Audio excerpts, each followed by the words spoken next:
बहुत दिनों के बाद आने के बाद भी कनेक्टिविटी में कुछ प्रॉब्लम हो रही है। देखते हैं कितना साथ देता है आज।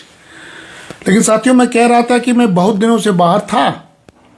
विगत वर्ष 2025 के एंड से ही 18 दिसंबर के आसपास से मैं दक्षिण भारत में जब काशी तमिल संगमों में आ रहा था, उसके बाद ही ऑल इंडिया इकोनॉमिक एसोसिएशन जो 111 वर्ष पुराना है, उस एसोसिएशन में भाग लेने चेन्नई गया था। वहां से फिर शैक्षणिक के बाद आध्यात्मिक यात्रा यानी रामेश्वरम वगैरह का दर्शन करके और वापस आया। तो फिर मैं कुछ ही दिन बाद ISLE जो Indian society for labour economics, labour और वेज और मजदूरों के हक की बात करता है, उसके एसोसिएशन में मैं प्रपत्र पढ़ने और एक सेशन का चेयरपर्सन बनने गया पुणे।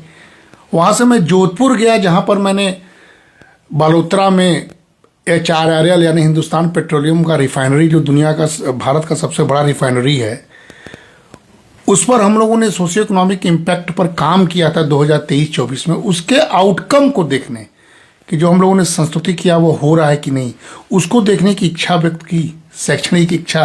वहाँ चला गया और अभी 2-3 दिन पूर्व मैं 25-26 जनवरी को आया हूँ और आज आपके बीच आने का इच्छा अचानक व्यक्त हो गया। और वजह, मैंने विषय नहीं लिखा था, लेकिन मन में 2-3 दिन से कुछ बातें चल रही थी। लेकिन शैक्षणिक जगत में जुड़े होने के वजह से मैं बहुत ऐसे विषयों पर नहीं बोलना चाहता जो मेरे शैक्षणिक योग्यता या मेरे विवेक या मेरे भाव या मेरे समरसता या मेरे सामंजस्य व्यक्तित्व को ही खतरे में डाल दे। साथियों, व्यक्तित्व तो बहुत मुश्किल से बनाया जाता है। भाव प्राकृतिक होता है, समभाव प्रभु का देन है। ऐसे में मैं 2-3 दिन बचा विवादित मुद्दों से, अपने को अलग रखा, क्योंकि शासन द्वारा, सरकार द्वारा, लोकतंत्र में हम ही सरकार हैं, हमारी द्वारा सरकार चुनी गई है, उसके द्वारा कोई भी किसी भी प्रकार का अधिनियम, बिल या कुछ लाना उसका अपना कर्तव्य है, संसद का एक नियम है, सरकार की प्रक्रिया है। लेकिन अगर कहीं वो नियम, अधिनियम जल्दीबाजी में या किसी भ्रम में या किसी त्रुटिवश आया हो, तो उस पर गहन मंथन करके बात करना उचित होता है। आप जानते हैं, पिछले दिनों UGC जो बिल आया था, वो उस पर मैं जातिगत बात नहीं करना चाहता था, क्योंकि मेरा स्वभाव है, मैंने सोचा कि UGC का बिल सरकार लाई है, वो भी उच्च शिक्षण संस्थाओं के लिए। तो उच्च शिक्षण संस्थाओं में पढ़ने लिखने के बावजूद भी क्या हम इस तरह की बात करना चाहिए कि नहीं, सोच के मैं उस पर बात नहीं करना चाहता था। लेकिन आज उस बिल पर जब माननीय सुप्रीम कोर्ट ने स्टे लगाया और कुछ ऐसी बात बोल दी, तो मुझे अपने दिल के करीब लगा कि हम इस समय भी, स्वतंत्रता के इतने वर्षों बाद भी, अतीत में जी रहे हैं और हम जाति पात की बात कर रहे हैं, जबकि हम विकसित भारत की बात कर रहे थे अब तक। और हम क्यों नहीं जाति विहीन समाज की बात करें, जहां सब एक हों, सब बराबर हों। यही तो लक्ष्य था। तो वो सुप्रीम कोर्ट का ये बात मुझे भी लगा कि मैं भी ये सोच रहा था कि मैंने जीवन में, अपने जीवन में, मैं अपने मुख से नहीं बोलना चाहता हूं, लेकिन मैंने जितना भी काम किया, शैक्षणिक काम किया, वो सब हम लोग ने अर्थव्यवस्था के दायरे में रहकर जो डिस्क्रिमिनेशन या विभेद शब्द है, उसके मेजरमेंट पर बात करते थे।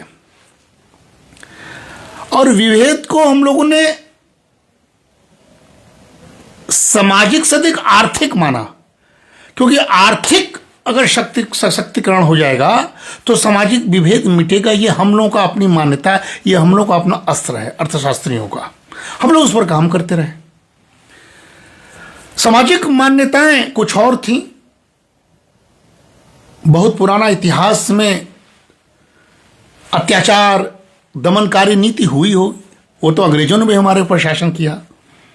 फिर भी हम आज उन्हीं अंग्रेजों के साथ व्यापार तो कर रहे हैं ना। वक्त बदल गया है, तो अतीत के सहारे हम वर्तमान को कलंकित नहीं करेंगे और अपने भविष्य को नहीं बिगाड़ेंगे। ये सोचकर मैं 2 दिन नहीं आया, लेकिन आज मुझे इसलिए आना पड़ा कि मेरे मन में एक भाव आया है। हम लोग जब बच्चे थे, कौशल भैया की याद आई बहुत दिनों बाद कि कौशल भैया जब रहते तो कितना बोलते वो 2-3 दिनों में। वो आउटस्पोकन थे, उनका हृदय दूसरे ढंग का था। लेकिन हम लोग बचपन से ऐसे परिवेश में रहे जहां भेद हम लोगों ने देखा ही नहीं। न जेंडर डिस्क्रिमिनेशन देखा, न जातिगत भेद देखा। हमारे परिवार में आज भी जो भी हमारे अन्य, चाहे ओबीसी से जुड़े हुए यादव भाई हों, चाहे हमारे कुर्मी एक हमारे माली हैं वो हों, चाहे हमारे ड्राइवर साहब हों, चाहे हमारे काम करने वाले कोई हो, चाहे हमको दूध पहुंचाने वाला कोई हो, चाहे हमारा बर्तन मांजने वाले कोई भी हो, काम को हम लोग बड़ा मानते थे। और उनके परिवार हमारे ज़मीन पर बसे हैं। उनकी बिटिया की शादी हम लोग के परिवार ने अपने बेटी की तरह सबसे पहले किया। बाद में हम लोगों ने कौशल किशोर मिश्रा की बिटिया की शादी किया। हम लोग हमारी बिस्तर पर बैठ के टीवी देखना है, एक ही किचन में खाना बनाना, खाना, कभी भेद नहीं किया। न कोई बर्तन का, न कभी बैठकी का। भेद क्या होता था हम लोगों को नहीं पता था। लेकिन संस्थागत रूप से अगर भेद को मानसिक रूप से बैठाया जाएगा तो पीड़ा हो जाती थी कि भाई हम लोगों ने नहीं किया। फिर सारे विभेद का खामियाजा अगर एक साथ सभी पर लगाया जाएगा तो मुझे अपने पर पीड़ा लगती थी। इसलिए मैंने सोचा कि मैं आपको बताऊं कि देखिए ये मेरा एक काम है। आपको सीधा दिखाई दे रहा होगा, लेकिन ये एक डीलिट है। ये शैक्षणिक संस्था का उच्चस्थ डिग्री या आप उपाधि मान सकते हैं, जो मैंने कोविड के दौरान एक कार्य करने के बाद मुझे काशी हिंदू विश्वविद्यालय के अर्थशास्त्र विभाग से मिला। पीएचडी के बाद डिलीट। ये 2020 और 21 के दौरान जब कोविड था तब मैंने उसी दौरान रजिस्ट्रेशन किया था। 1 साल में हमको काम करना था और इसका शीर्षक है roots of poverty in eastern Uttar Pradesh, exploring the facts and ensuring the solution. इस विषय पर हमने काम किया और इस पर यह था कि जो गरीबी है उस गरीबी की जड़ कहां है। तो कम मजदूरी या विभेद तो नहीं है क्या? 8 घंटे काम करने वाले किसी सवर्ण और 8 घंटे काम करने वाले किसी महिला और दलित को एक बराबर मजदूरी नहीं मिल रही है क्या? मजबूरी में काम कर रहे हैं क्या? क्या दलित जो गाय रखा है उसके द्वारा दुहाए गए दूध को क्या सवर्ण नहीं लेता है क्या? क्या दलित के या किसी इस तरह के जात का दुकान से कोई सवर्ण सामान नहीं लेता है क्या?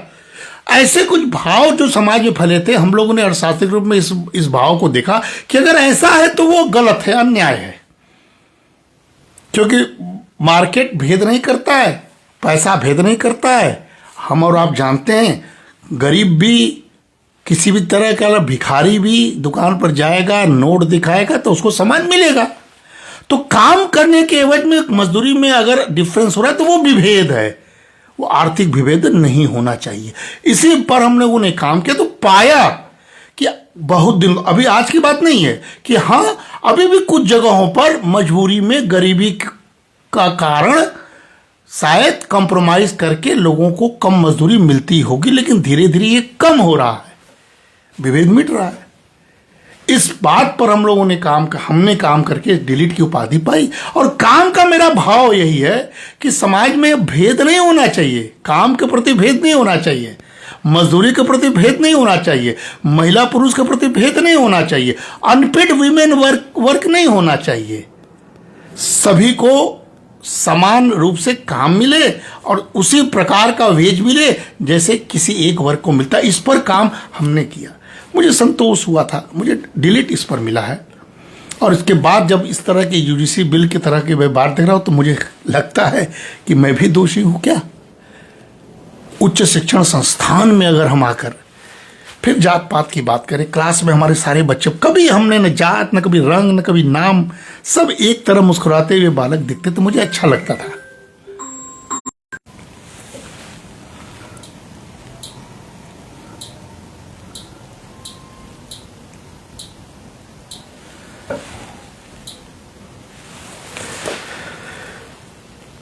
तो साथियों, मेरे मन में आया कि मैं अपने उत्तरदायित्व को भी बताऊं। मैंने पीएचडी जब की थी तो उस समय पिछड़े उत्तर प्रदेश के पिछड़ेपन पर काम किया। प्रोजेक्ट लिया तो सोशल एक्सक्लूजन पर लिया था।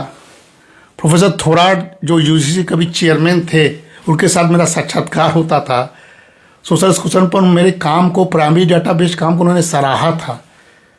काम ही हम लोग ऐसा किए कि हम लोगों के मन में था कि आर्थिक भेद ना हो।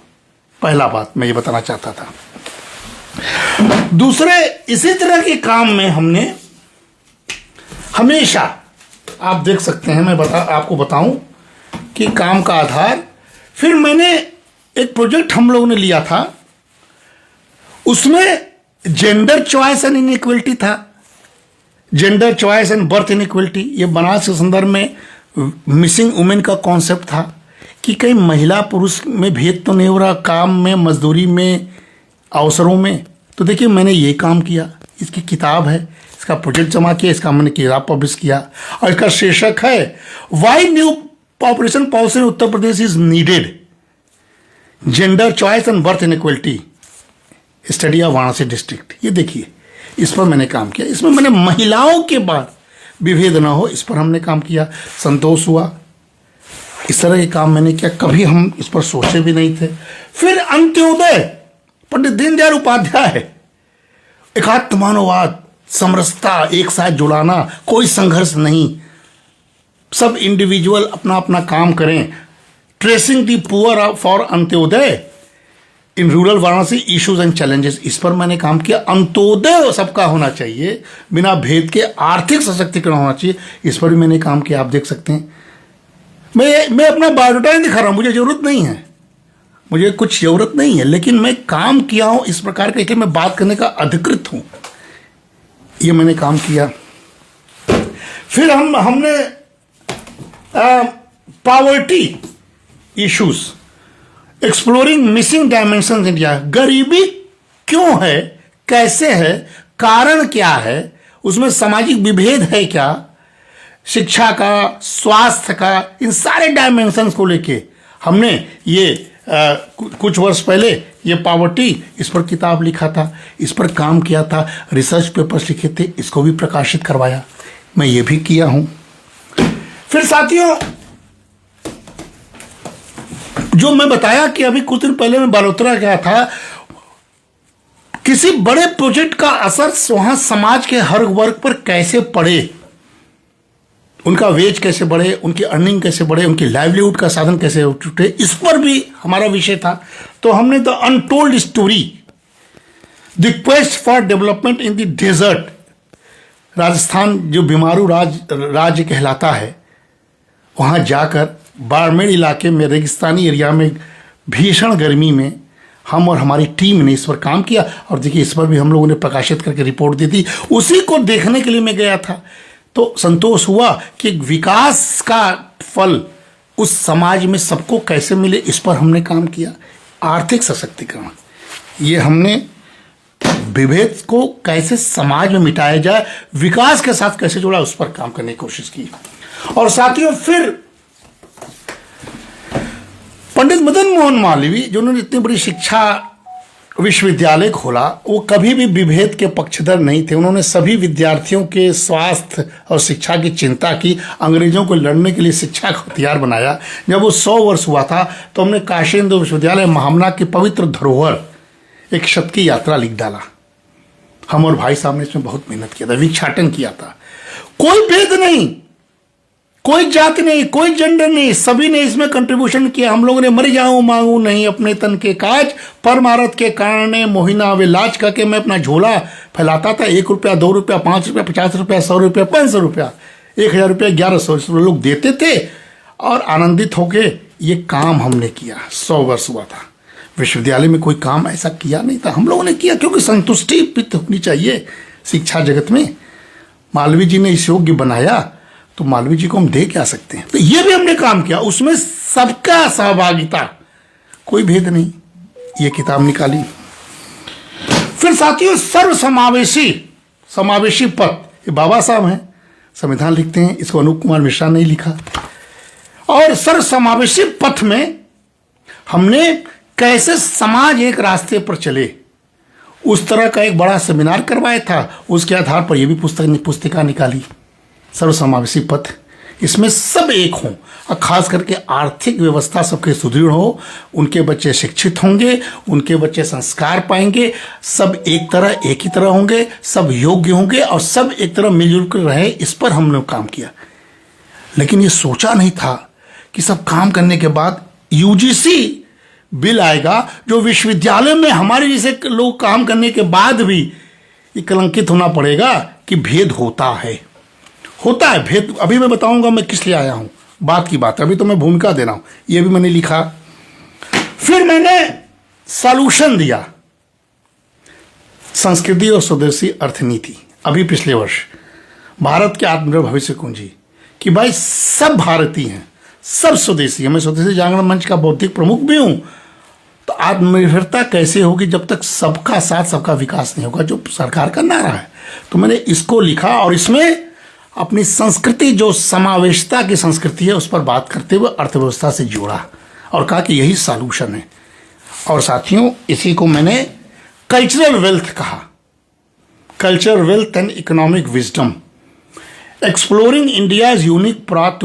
भारत को अगर बदलना है तो जात पात से मुक्ति, सर्वसमावेशिता के साथ अपने कल्चरल वेल्थ को एक साथ समाते हुए, यही तो हम कर रहे थे। कुंभ ने यही तो हमको सिखाया था, हम एकजुट हुए थे। अचानक ये कौन सी विपदा आ गई, ये बिल आया था, तब मैंने नहीं बोला। लेकिन जब सुप्रीम कोर्ट ने रोक लगा दी तब मुझे बोलने का एक तरह से अधिकार हुआ कि मैं सवर्ण हूं या ये जात, इसलिए नहीं बोल रहा हूं, मैं एक भाव बोल रहा हूं कि विभेद क्या है साथियों। विभेद केवल जाति तक सीमित नहीं है। मेरे साथ भी विभेद होता है, मेरे इस अंगुली के साथ भी विभेद होता है। ये अंगुली कहती है कि मैं छोटी हूं, ये कहती है कि मेरा कोई रोल नहीं है, ये कहता है मैं सबसे मजबूत हूं। जब ऐसा अंगुली कहती है तो मैं मुट्ठी बांध लेता हूं और इस मुट्ठी से मुझे ताकत मिल जाती है। ये काला जैकेट कहता है कि मुझे काला क्यों पहने हो, तो मैंने ये रंगीन दुपट्टा डाल दिया, काले में शोभायान हो गया। भेद तो प्रकृति का नियम है। भारत में विविधता में एकता का सूत्र है। प्रकृति विभेद से भरी हुई है, लेकिन कैसे चलती है। इसलिए विभेद केवल जाति तक सीमित नहीं है। हम पढ़ लिख कर भी अगर उसी तरह की बात करेंगे तो बेकार है, व्यर्थ है। साथियों, यह मान लेना कि भेदभाव सिर्फ जन्म से होता है, यह एक अधूरा सत्य है। वास्तव में सामान्य व्यक्ति भी, कोई भी व्यक्ति हो, किसी न किसी रूप से विभेद का शिकार होता है। मैं भी कभी कभी विभेदित होता हूं। मुझे लगता है कि मैं काबिल हूं और मुझको ये नहीं करने दिया जा रहा है, ये नहीं बोलने दिया जा रहा है, तो मैं अपने आप को विभेद महसूस करता हूं। लेकिन फिर समावेशित होकर नया काम करने लगता हूं, आनंदित हो जाता हूं। तो ऐसा नहीं है कि विभेद जातिगत होता है। कभी धन के कारण, क्या अमीर गरीब का भेद नहीं है? कौन कौन जाति उसमें है? कभी भाषा के कारण, क्या दक्षिण साउथ और नॉर्थ का भेद नहीं है? कभी रूप रंग के कारण, क्या काला सफेद का रोग अमेरिका में नहीं था, हमारे यहाँ नहीं है? विचार के कारण, क्या कम्युनिस्ट और दक्षिणपंथी और वामपंथी में भेद नहीं है? शिक्षा, क्या शिक्षित और अशिक्षित के बीच भेद नहीं है? लिंग, नारी और पुरुष में भेद नहीं है? क्षमता, योग्य व्यक्ति क्षमता वाला है तो दूसरे अयोग्य व्यक्ति को क्या वो छोटा नहीं देखता है? या अवसर, क्या अवसर की कमी जो हमने जिस पर काम किया वो भेद नहीं है? ये जात नहीं है, यह असंख्य रूप है भेद के। आप इस पर विचार कीजिए साथियों। हमने कहा कि गुणात्मक भी भेद होता है। वह व्यक्ति के लिए क्या है? गुण, प्रतिभा, सोच, संवेदनशीलता, इसके आधार पर भी भेद होता है। अगर मेरे अंदर प्रतिभा ज्यादा है तो मेरे ही कास्ट के लोग या सवर्ण ही सवर्ण से भेद करता है कि नहीं?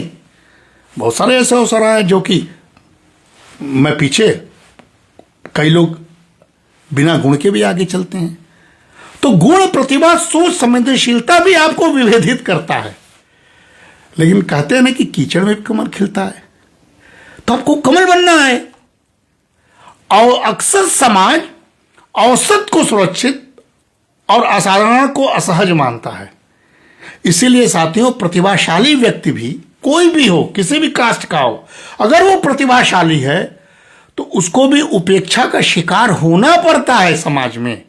इस पर तो कोई बात नहीं होती है, इस पर तो कोई विचार नहीं होता है। एक छोटा सा अधिनियम से उबाल आना और अधिनियम लाना, ये दोनों मेरे गले नहीं उतरा। साथियों, मैं कह रहा ना कि संख्यात्मक भी भेद होता है, गुणात्मक के बाद संख्यात्मक भी होता है। जहां संख्या शक्ति बन जाती है, अल्पसंख्यक, बहुसंख्यक, स्वतः ही व्यक्ति को हाशिए पर खड़ा कर देता है। हम कम हैं तो हम हाशिए पर हैं, अल्पसंख्यक हो गए। क्या ये भेद नहीं, ये संख्यात्मक भेद है। यहां साथियों, अन्याय व्यक्ति से नहीं होता है, भीड़ की सुविधा से अन्याय जन्म लेता है। बहुत बड़ी भीड़ हो जाए किसी प्रकार का लोकतंत्र में तो बहुत सा चीज हार जाता है आदमी, अच्छे से अच्छा व्यक्ति हार जाता है। तो ये भी एक विभेद है कि नहीं? समान व्यक्ति और विभेद का भी समान संबंध है साथियों। यह एक विडंबना है कि जो सबसे साधारण है इस देश में, इस समाज में, वही सबसे अधिक उपेक्षित है। कोई जात पात की बात नहीं हो रही है। ये यूजीसी में बैठे वाले लोगों को शैक्षणिक संस्थाओं में, हमारा तो एक बचपन है, हम स्कूल में पढ़े हैं, स्कूल से लेके केंद्रीय विद्यालय, विश्वविद्यालय, हमने, हमारे सारे दोस्त हर जात के हैं। और हमको एजुकेशन पढ़े हैं तो हमारी महिला मित्र भी हैं। कभी भी भूल के, मैं कसम खा के कहता हूं, कभी भी हम लोग के मन में भाव अभी तक नहीं आया, डिबेट के बावजूद नहीं आया। उसमें हिंदू भी है, मुसलमान भी है, दलित भी हैं, एसटी भी हैं, सारे लोग हैं, लेकिन कभी नहीं आया। ये कैसे भाव बनता है? ये तो शिक्षा ने दिया ना। बचपन कभी भेद नहीं करता है, बचपन साथ खेलता है।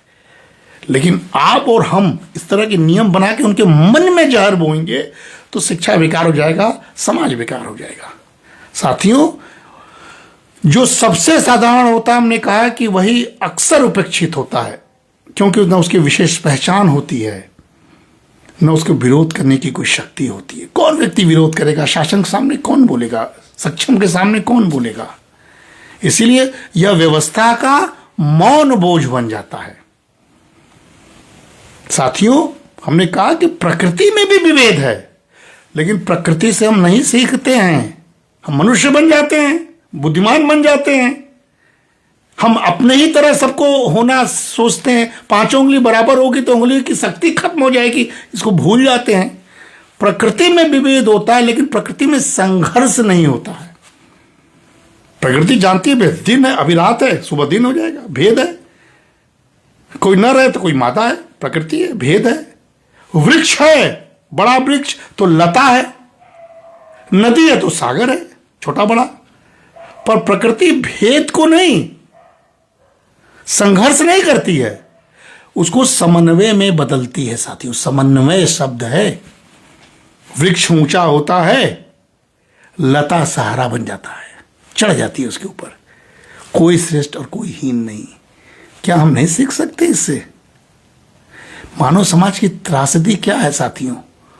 मनुष्य ने भेद बनाया, सत्ता को साधन बनाया और समानता को नारा। ये सबसे बड़ी त्रासदी है। हम सत्ता के लिए कर रहे हैं और समानता को नारा बना दिए हैं। जहां प्रकृति भिन्नता से संतुलन रचती है साथियों, वहीं समाज भिन्नता से टकराव कराती है। इसीलिए वास्तविक समानता सबको एक जैसे बनाने में नहीं है। सब एक तरह कैसे हो जाएंगे? फूल के साथ कांटे हैं, कांटे का अपना महत्व है, घास और धूप भी हैं।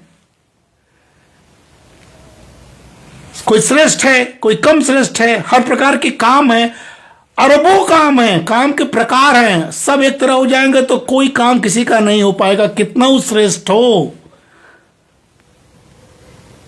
इसलिए सबको एक जैसे बनाना नहीं वास्तविकता समानता है, बल्कि भिन्नताओं के साथ न्याय करना है।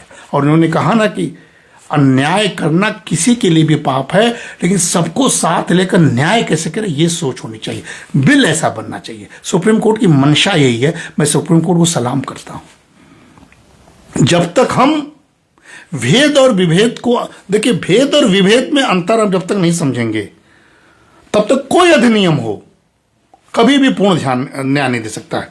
भेद और विभेद दोनों में अंतर समझिए। समानता कानून से कभी नहीं आ सकता है, वो घर घर समानता है, हृदय में समानता। एक ही बिरादरी के लोग भी आपस में भेद करते, एक ही परिवार में छोटा बड़ा भाई आपस में भेद करता है, बाप अपने ही बेटों में भेद कर सकता है ना, करते हैं लोग, होता है। क्यों संयुक्त परिवार टूट रहा है? भेद के कारण टूट रहा है। इसलिए समानता कानून से नहीं, संवेदनशीलता से ही जन्म लेगी। संवेदनशील बनिए साथियों। किसी व्यक्ति या समूह के साथ जन्म, जाति, वर्ग, लिंग, क्षमता, वंश, विचार या परिस्थितियों के आधार पर असमान व्यवहार करना भेद होता है। ये नहीं होना चाहिए। हम लोग इस पर काम करते हैं। इसलिए यूजीसी का जो आया था, जिस पर रोक लग गया, उसमें मंशा क्या थी?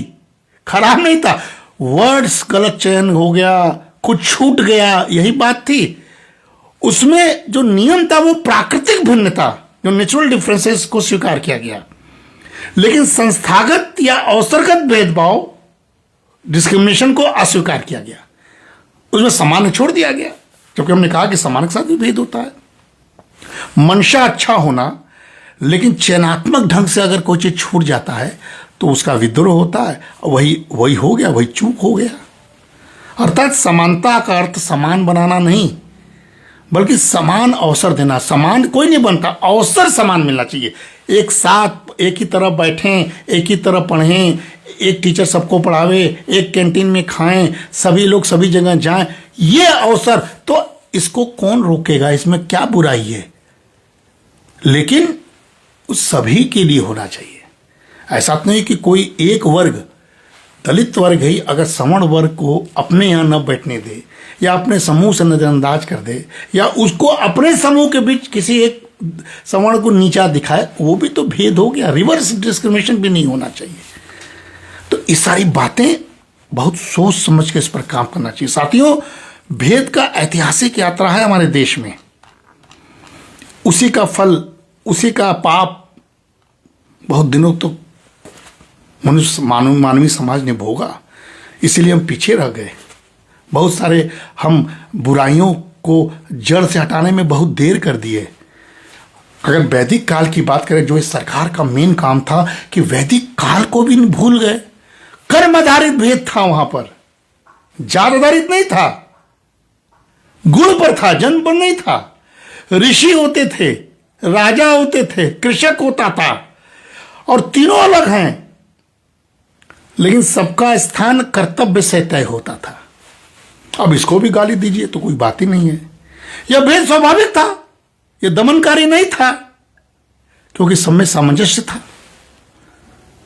राजा भी वैसा होना चाहिए, ऋषि भी वैसा होना चाहिए, कृषक भी वैसा होना चाहिए। रामायण काल को देखिए, मैं एक एग्जाम्पल देता हूं। रामायण काल में अगर नीति देखा जाए और व्यक्तिगत पीड़ा देखा जाए, तो अगर इसको अब नहीं मानेंगे तो बात ही क्या था। अब वो प्रसंग सोचिए, हम लोग तो बचपन से रामलीला देखते हैं, तुलसी घाट का संकट मोचन में बाली वध होता है, हर साल देखते हैं इसको। क्या प्रसंग है? जब राम ने बाली को छुपकर मारा, तो बाली कहता है मरते समय, मैं बैरी सुग्रीव प्यारा, अवगुण कौन नाथ मुहि मारा। देखिए, शक्तिशाली बाली को राम ने मारा, भगवान ने मारा।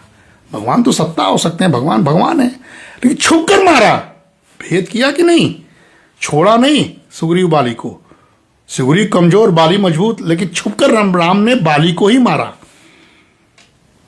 फिर कहता है कि बाली भेद हो गया, और उस भेद का बाली ने राम पर भेद मढ़ दिया कि क्या दोष है, मुझे क्यों मारा भाई। तब लेकिन देखिए वहां निर्णय क्या होता है। वही निर्णय आज भी यूजीसी बिल के तहत होना चाहिए था कि कोई हो, पाप का प्रकार समझिए। तब राम कहते हैं, तब गोस्वामी तुलसीदास जी कहते हैं, क्या कहते हैं? अनुज बधू भगनी सुत नारी, सुन सठ कन्या सम ये चारी, इन्हें कुतिष्ठ बिलो कही जोई, ताई बधे कछु पाप न हो। कितनी बड़ी बात है। हे मूर्ख, हे बाली, क्यों भेद किया? छोड़ देता तुम सुग्रीव को मार डालते। मुझे हस्तक्षेप करना पड़ा, संस्था को हस्तक्षेप करना पड़ा, सुप्रीम कोर्ट को हस्तक्षेप करना। मने हे मूर्ख सुन, छोटे भाई की स्त्री, बहन, पुत्र की स्त्री और कन्या, माने विमेन की बात हो रही है, ये चारों एक समान होते हैं। इन पर कोई भी बुरी दृष्टि डाले वो गलत है। कोई भी, कोई मतलब कोई जात नहीं, कोई भी उसे मारने में कोई पाप नहीं है। कितना बड़ा भेद और कितना बड़ा उसका देखिए सॉल्यूशन। तो ये कोई करे, हम करें, आप करें, महिला करे, पुरुष करे, अत्याचार कोई कर सकता है, बुढ़ा करे, जवान करे, बच्चा करे, सभी का पाप पाप है। पाप की परिभाषा एक होनी चाहिए, वो जातिगत नहीं। ये हमारे रामायण काल का सीख है। और इसीलिए राम जी कहे थे उस समय, तुलसीदास जी ने कहा कि मूढ़ तो ही अतिशय अभिमाना, नारी सिखावन करसि न काना, मम भुज बल आश्रित ते ही जानी, मारा चहसि अधम अभिमानी। मतलब ये आज के बिल का जोड़ रहा हूं मैं। हे मूर्ख, तुझे अत्यंत अभिमान हो गया कि तू बाली है, तूने अपनी स्त्री की सीख पर भी ध्यान नहीं दिया।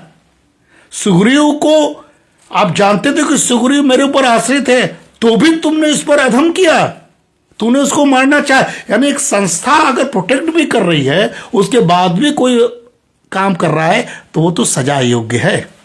ये है सीख साथियों। इसीलिए क्या घटना दर्शाती है कि राजधर्म और व्यक्तिगत न्याय, ये दोनों के बीच टकराव पहले भी था, आज भी वही है। राम ने नीति का कार्य किया, सरकार को भी इसी तरह नीति काम करना चाहिए, सुप्रीम कोर्ट को भी करना चाहिए, कर रहा है। पर बाली की पीड़ा क्या थी, व्यक्ति की पीड़ा क्या है?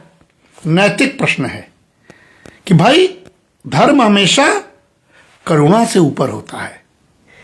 यह नैतिक भेद, यह सामाजिक भेद नहीं है। तो अब ये सारे के सारे चीज को हमें और आपको समझना पड़ेगा साथियों। महाभारत काल में देखिए, एक और उदाहरण देता हूं। महाभारत काल में अधिकार बनाम योग्यता की बात हो गई, सभी लोग जानते हैं, सभी लोग बोलते हैं। द्रोण और एकलव्य का प्रसंग क्या था?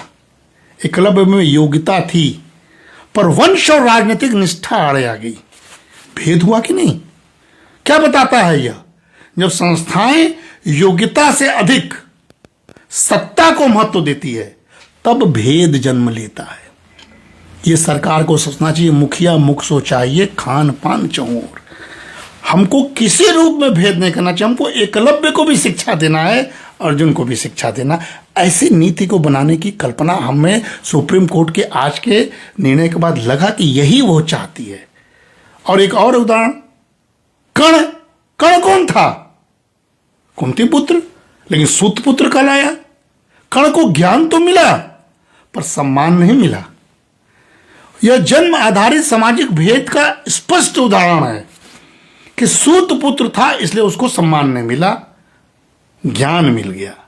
तो अगर आरक्षण प्रोटेक्शन के बावजूद, ज्ञान देने के बावजूद हम किसी से भेद करते और सम्मान नहीं करते, तो क्या फायदा उसका? तो हमें सम्मान भी देना है।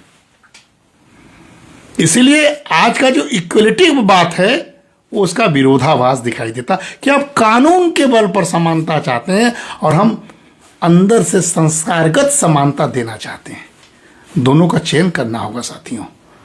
इसीलिए महाभारत काल में तमाम पुस्तक हम लोग जानते हैं, उसको अगर आप माने, हमारे संस्कार से माने, हमारे वैदिक काल से जोड़े, भारत से जोड़े, तो एक व्यवहारिक विवेचन उसका कर सकते हैं।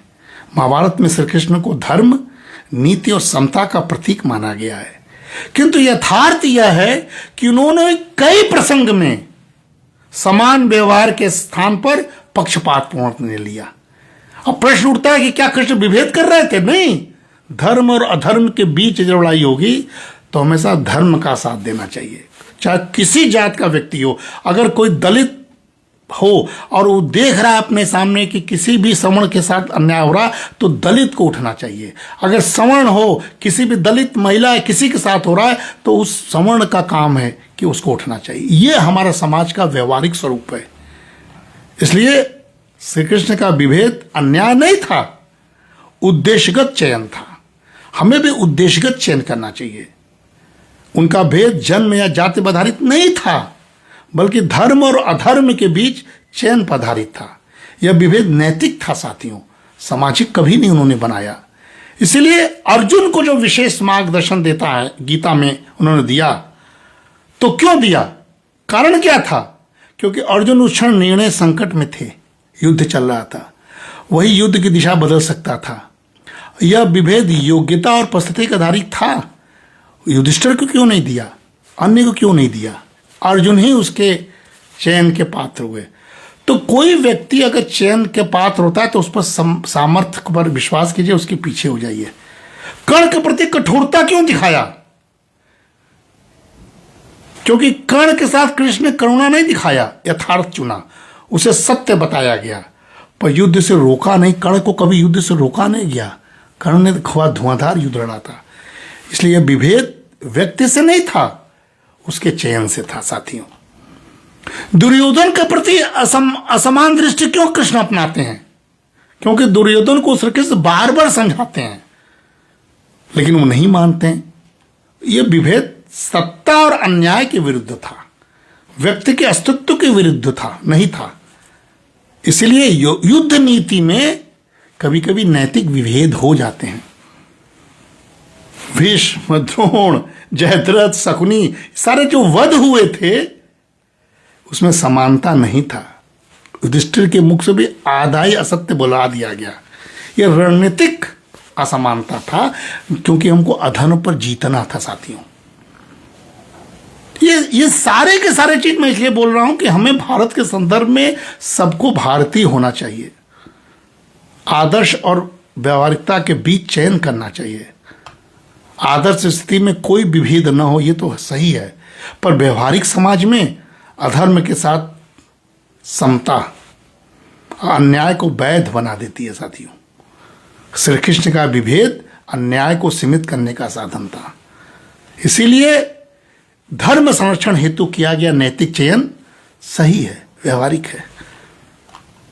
हमें लगा कि कुछ इस बात पर हम आपसे बात करके अपनी बात को समाप्त करें। मन में था एक जैसे बोलते उसी तरह बोलना है, किसी के पक्ष किसी के विरोध में नहीं, न्यायपूर्वक व्यवहार से बात किया जाए। अर्जुन केंद्रित नैतिकता कृष्ण का चयनात्मक दृष्टि था। साध्य के लिए साधनों की स्वीकृति, भीष्म, द्रोण, जयद्रथ आदि का वध था। कर्ण के प्रति नैतिक कठोरता यह समय की मांग थी साथियों। सत्ता संरक्षण का नैतिक पक्ष, कृष्ण का पांडवों के प्रति झुकाव, यह उस समय जरूरत था, अधर्म पर जीतना था। समर्थन और आलोचना का संतुलन करना था, जात या जन पर आधारित नहीं था, बल्कि अधर्म नियंत्रण हेतु एक रणनीति था। साथियों, अगर आज हम आधुनिक नैतिक विमर्श से तुलना करें इक्वलिटी एथिक्स के साथ, तो पारदर्शिता, समान अवसर, न्यूनतम पक्षपात, इस पर बल देना चाहिए। पक्षपात तो होता है, अन्याय तो होता है, कोशिश न्यूनतम की होनी चाहिए। और जो पाप करे, पाप की एक परिभाषा सबको, जैसे हर आतंकवादी, कोई भी आतंकवादी हो सजा एक हो, कोई राष्ट्रद्रोही हो सजा एक हो, इसलिए कोई अन्याय करे, किसी पर अन्याय करे सजा एक हो। उसमें शब्दों का चयन जो बिल में गलत हो गया उसको सुधारने की आवश्यकता है। शायद सुप्रीम कोर्ट की यही मंशा है साथियों। इसलिए साथियों, हम ब्रिटिश काल में देखें अगर, तो ब्रिटिश काल में भेद का संस्थानीकरण ये ब्रिटिश काल की देन है। हमारी जात पात और हमें तोड़ने की व्यवस्था, डिवाइड एंड रूल, क्योंकि उसी ने जाति को जनगणना में बांधा था, जो हम जिसके जाल में फंस गए। और भेद को ब्रिटिशर्स ने प्रशासनिक हथियार बना दिया। आपने मैकाले की शिक्षा संस्कृति को तो नेप से बदल दिया, लेकिन उसे ब्रिटिशर्स के जनसंख्या वाले नीति को, जाति वाले नीति को नहीं बदल पाए, क्योंकि उसमें राजनीति है, उसमें लोकतंत्र है, और आप उस लोकतंत्र में जाति के सारे चुनाव लड़ना, हारना, जानना, जीतना चाहते हैं। इसलिए वर्तमान भारत में जो समानता का संवैधानिक चेतना है वो संविधान है। इसे यूजीसी का इक्वलिटी गाइडलाइंस को बहुत ध्यान से बनाना चाहिए। शिक्षा जगत में आरक्षण व समावेशन की नीतियां बाबा साहब अम्बेडकर के राह पर चलते हुए दिखाई देना चाहिए। ऐतिहासिक भेद को मिटाने के लिए मैं भी कह रहा हूं अस्थायी असमान व्यवहार आवश्यक हो सकता है, इसलिए आरक्षण आता है। साथियों, आदर्श स्तर पर हर व्यक्ति सम्मान के योग्य है। हर व्यक्ति, कोई भी व्यक्ति हो, मनुष्य हो, सबका सम्मान होना चाहिए। मैं तो करता हूं भाई, हर व्यक्ति ये बात आके बोले।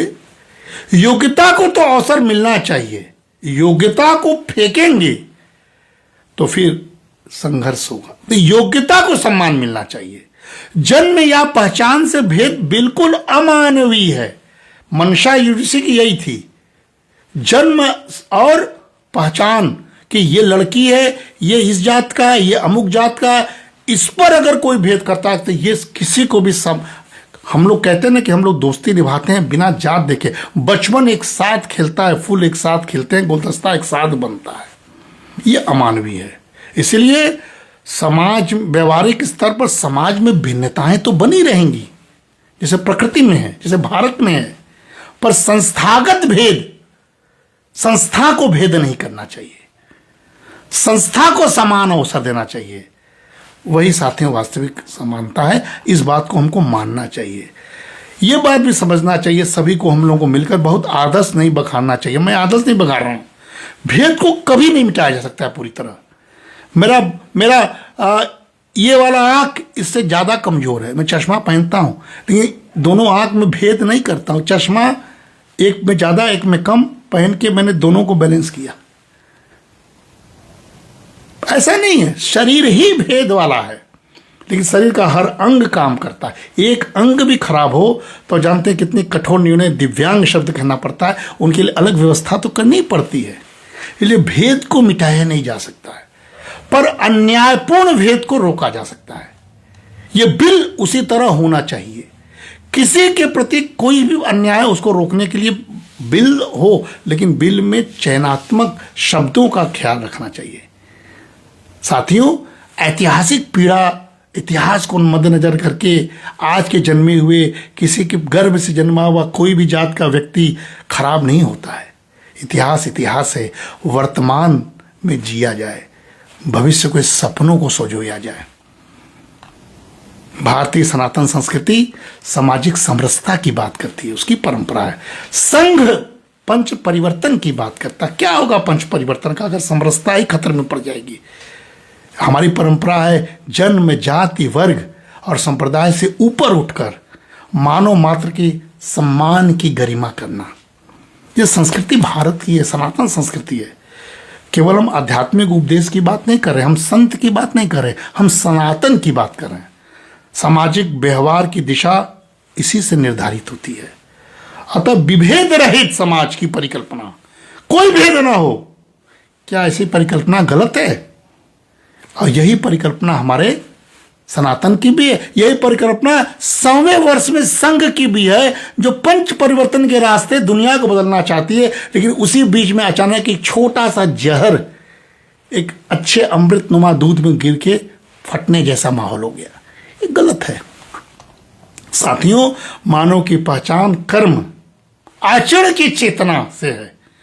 कर्म कैसा है, मैं कैसा लगता हूं, मेरा व्यवहार कैसा है, जन्म छोड़ दीजिए, रंग छोड़ दीजिए, आचरण को तो विश्वास कीजिए, मेरे ऊपर तो विश्वास कीजिए। यह संस्कृति भाव वेदों को अस्वीकार करती है, आंतरिक शुद्धता, करुणा और समानता पर बल देती है साथियों। इसीलिए व्यवहारिक संरचना सामाजिक स्तर पर कैसा हो, जाति वर्ग वंश आधारित श्रेष्ठता की अस्वीकृति दे दी जाए। जाति केवल हो और योग्य ना हो वो श्रेष्ठ नहीं है, वर्ग हो श्रेष्ठ ना हो वो श्रेष्ठ नहीं है, वंश किसी में हो, आप जानते हैं मैं कहां इशारा कर रहा हूं, वो श्रेष्ठ नहीं है, उससे हम दरकिनार किया जाए। श्रम को गरिमा प्रदान किया जाए। ये अगर विकसित होना है तो श्रम, जो श्रम कर रहा है वो हमारे भाई बंधु हैं, अच्छी बात है। विकसित भारत का वही सबसे बड़ा पूंजी है। मैं लेबर इकोनॉमिक्स में हम लोग यही बात करते हैं। प्रधानमंत्री जो 4 श्रम कानून आए इसीलिए आए। कोई किसी प्रकार का काम छोटा बड़ा नहीं होता है। वर्क इज गॉड, इसको भी हम लोग माने, उसकी गरिमा को प्रदान किया जाए और सभी पेशा सभी प्रकार के काम का सम्मान करना सीखें तो भारत में ये जो इस तरह की राजनीति और ये खत्म हो जाएगा साथियों। हमारी परंपरा में शासक और श्रमिक दोनों समान रूप से मानव माने गए हैं। यही व्यवहारिक समानता की आधारशिला है साथियों। इसीलिए शिक्षा जगत में इस तरह का विवाद हो जाना बहुत दुख का विषय। मैं 2 दिन से दुखी था, बोल नहीं पा रहा था। शिक्षा का उद्देश्य केवल रोजगार नहीं है बल्कि संवेदनशील नागरिक का निर्माण, जो संघ कहता है आदर्श नागरिक सिटीजन बनाइए। नैतिकता, सह-अस्तित्व और करुणा को पाठ्यक्रम में स्थान मिलना चाहिए, नहीं मिल रहा है। योग्यता को अवसर से जोड़ना चाहिए, पहचान से नहीं जोड़ना चाहिए। यह दृष्टि गुणात्मक विभेद को समाप्त करती है साथियों। और मैंने कहा कि मैंने आर्थिक काम किया है। संग्रह की प्रवृत्ति के स्थान पर साझेदारी की भावना हो। मैं खुला आसमान एक मंच है, 2 दिन पहले गया था 26 जनवरी को। एक भिखारी के बच्चे को, नाविक के बच्चे को, गरीब के बच्चे को, हर तरह के कुचले दबे मैले बच्चे को उठाकर एक महिला वो खुला आसमान मंच बना के उसको पढ़ा रही थी, उसको नागरिक, उसको स्किल दे रही थी। उसको देख के मैं भाव विवल हो गया था। ये समाज है हमारा, तो संग्रह नहीं है, ऐसे लोगों को मदद करनी चाहिए। तो साझेदारी की भावना हो, न्यूनतम आवश्यकताओं की पूर्ति को हम प्राथमिकता मिलना चाहिए, सभी को सब कुछ मिले और श्रम और उत्पादन में मानवीय मूल्य खोजा जाए। हमारी संस्कृति साथियों, भारत की संस्कृति साथियों, उपभोग नहीं है, संतोष सिखाती है। कोविड में हमने दिखा दिया। इसीलिए राजनीतिक और प्रशासनिक स्तर पर भी सत्ता को सेवा के रूप में देखना चाहिए। प्रधानमंत्री अपने को प्रधान सेवक कहते हैं, तो प्रधान सेवक सबके लिए सेवक है, सबकी सेवा करनी है। सत्ता को सेवा के रूप में देखना जरूरी है। नीतियों में अंतिम व्यक्ति की चिंता, अंत्योदय हमने बताया। संख्यात्मक बहुमत के बजाय न्यायपूर्ण निर्णय कीजिए। कोई बहुसंख्यक है उसके पक्ष में नहीं, कोई अल्पसंख्यक के वोट बैंक है उसके पक्ष में नहीं, कोई जाति का नेता है उसके पक्ष में नहीं। बहुमत नहीं, लोकतंत्र में केवल बहुमत के आधार पर निर्णय होते हैं, वो दुर्भाग्यपूर्ण है। वही ऐसी स्थिति पैदा करती है। न्यायपूर्ण निर्णय कीजिए। हमने देखा कि बहुत सारे लोग आज सुप्रीम कोर्ट के जज पर भी टिप्पणी कर रहे थे, बहुत सारे लोग मोदी के ऊपर भी टिप्पणी कर रहे थे, सवर्ण के लोग, जब उन्होंने बिल लाया। तो हम सब लोग ऐसे टिप्पणियों से बचें, धैर्य से काम लें, न्यायपूर्वक काम लेते तो शायद हमारा भारत का स्वरूप अलग होगा। ये कौन जीता कौन हारा ये प्रश्न नहीं है, भारत नहीं हारना चाहिए। साथियों, व्यक्तिगत स्तर पर हम लास्ट में चलते चलते बात करें तो आत्मचिंतन, अहंकार का क्षय करना पड़ेगा। आत्मचिंतन कीजिए, अहंकारी नहीं होना चाहिए। मैं सब कुछ हूं, छोटे बड़े का भेद तो है, बड़ों का सम्मान होना चाहिए। मैं इस स्थान पर हम की चेतना कैसे आवे? भिन्नता के प्रति भिन्न तो हैं, सब लोग एक साथ हैं, सब लोग एक ही कलेवर में हैं। सहिष्णुता कैसे हो? व्यक्ति के बदले बिना समाज नहीं बदलता। यही हमारी सनातन दृष्टि का मूल सत्य है। साथियों, निष्कर्ष के रूप में अगर हम चलते चलते अंत में चल दें तो ये कहते हुए अपनी बात को समाप्त करते हैं। मन में था, भाव बोल दिया, बहुत दिनों बाद था, बोलना चाहता था, बोल दिया कि हमारी संस्कृति के आधार पर विभेद रहित समाज कोई काल्पनिक आदर्श नहीं है। ये कल्पना नहीं है। हम लोग चाहते तो राम राज्य, कल्पना नहीं है, सचमुच कर सकते हैं। यह व्यवहारिक संभावनाएं हैं। यह संस्कृति कानून से नहीं, चेतना से समानता स्थापित होती है। चेतना पैदा कीजिए। जब सामाजिक समानता, जब सामाजिक, शैक्षिक, आर्थिक और व्यक्तिगत स्तर पर हम अपने मूल्यों को अपनाएं, तब जानते हैं स्वतः विभेद समाप्त हो जाएंगे। अब करके तो देखिए। हम लोग हंसी मजाक सारे लोगों से करते, आनंद से रहने वाले लोग हैं, बनारस के खास करके लोग। शिव तो कल्याण के देवता, शिव से बड़ा समावेशी देवता कौन है? शिव से सीखिए, पूरी दुनिया शिव से सीखे। उनके वेशभूषा, उनके चीज़ों को देखिए। विष पीते हैं, अमृत बांटते हैं, गंगा को धारते हैं, धरती पर छोड़ देते हैं तारने के लिए। अपने लिए चिंता नहीं करते हैं, छोटे से चीज धतूरा से भी प्रसन्न हो जाते हैं। शिव बनिए ना, शिव से सीखिए ना। अतः विभेद रहित समाज का मार्ग संघर्ष से नहीं,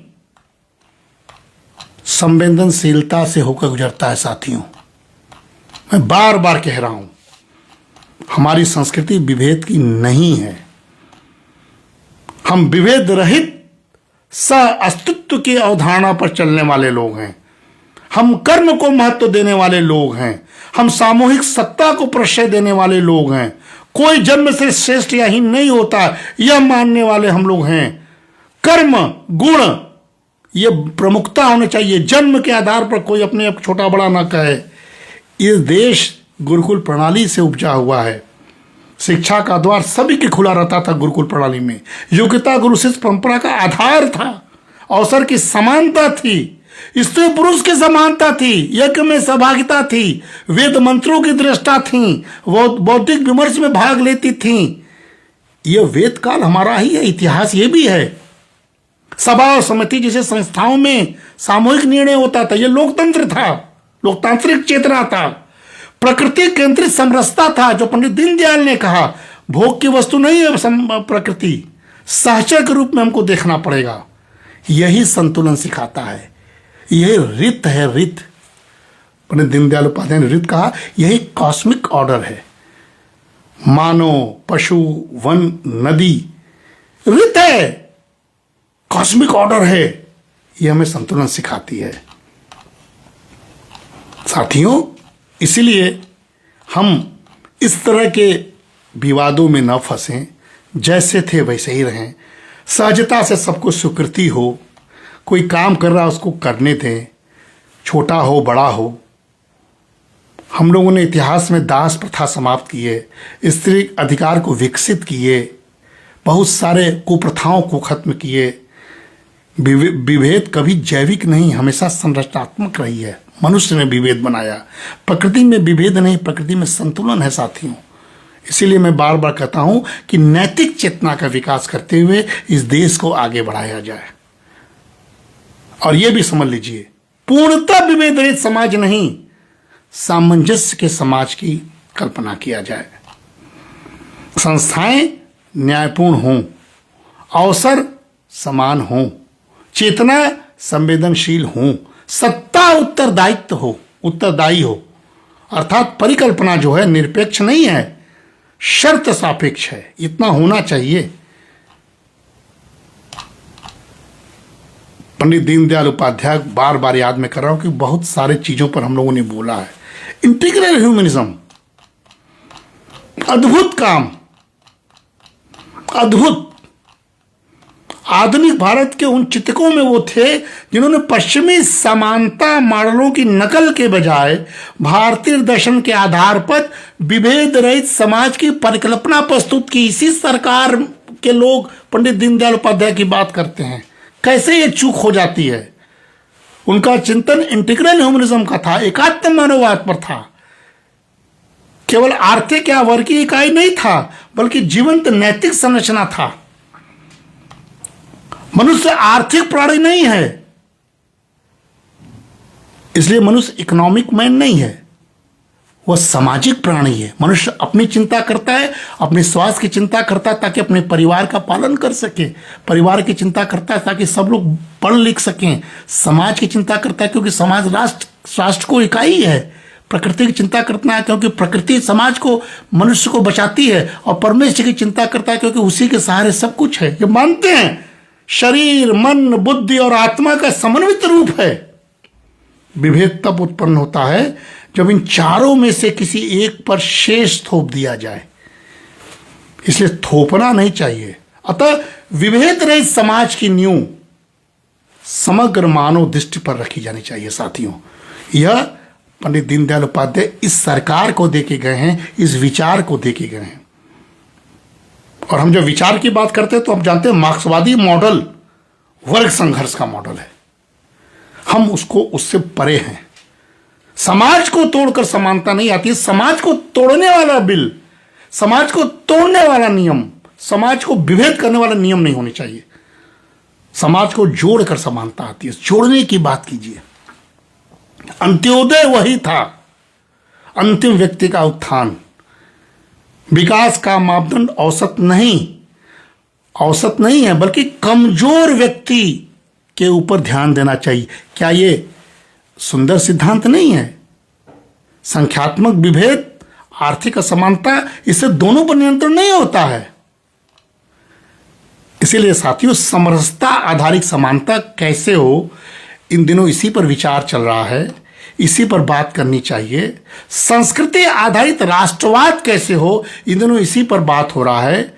राष्ट्र को हम भूभाग नहीं मानते हैं, राष्ट्र को सांस्कृतिक चेतना मानते हैं। हम कमजोर होंगे, राष्ट्र कमजोर होगा। दुनिया की स्थिति आप देख लीजिए, दुनिया बेचैन है, दुनिया संघर्ष कर रही है। ट्रंप को देख लीजिए, यूक्रेन को देख लीजिए, रशिया को देख लीजिए, चीन को देख लीजिए।